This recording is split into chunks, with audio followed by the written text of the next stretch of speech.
Welcome to RM biology. এই মুহূর্তের এসএমএফডব্লিউবি related সবথেকে গুরুত্বপূর্ণ তথ্য বা ব্রেকিং নিউজ বলতে পারো, সেটা কিন্তু খবরটা খারাপ তোমাদের জন্য। তোমাদের সিট সংখ্যা কিন্তু কমে গেল, সেটা সরকারি নাকি বেসরকারি নাকি ইএসআই, সব কিছু জানতে হলে ভিডিওটি শেষ পর্যন্ত দেখতে হবে। কালকে অনেক রাতে এই অফিসিয়াল নোটিশটি দেওয়া হয়েছিল, তাই আমি অত রাতে আর ভিডিও আপলোড করিনি, আমি তোমাদের সকালে জানাচ্ছি। চলো আমরা ভিডিওটা শুরু করি এবং জেনে নিই যে প্রাইভেট কলেজ না ইএসআই না গভর্নমেন্ট কলেজ আমাদের সিট সংখ্যা কমে গেল।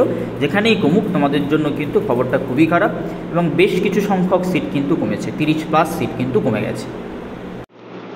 দেখো তোমরা তোমাদের সামনে কিন্তু নোটিশটি দেখতেই পাচ্ছ, 7 তারিখে প্রকাশিত হয়েছে, অনেক রাতের দিকে।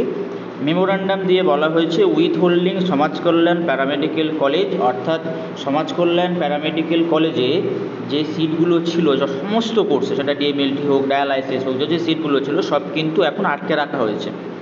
তার কারণ এখানে ডিসকাস করা হয়নি, শুধু বলা হচ্ছে admission in different paramedical courses 2024 at the institute ভাই Samaj Kalyan paramedical college mention against serial number 94 in the seat matrix of affiliated institute for admission 2024 is being withheld up till receipt of report CMOH office and consideration thereof।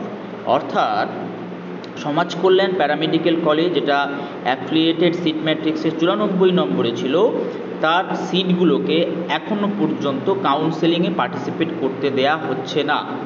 কতক্ষণ হবে না? যতক্ষণ না সিএমএইচের কাছ থেকে কোনো report পাওয়া যায়। রিপোর্ট পাওয়ার পরেও বোর্ড কনসিডারেশন করবে দেয়া যেতে পারে কি পারে না।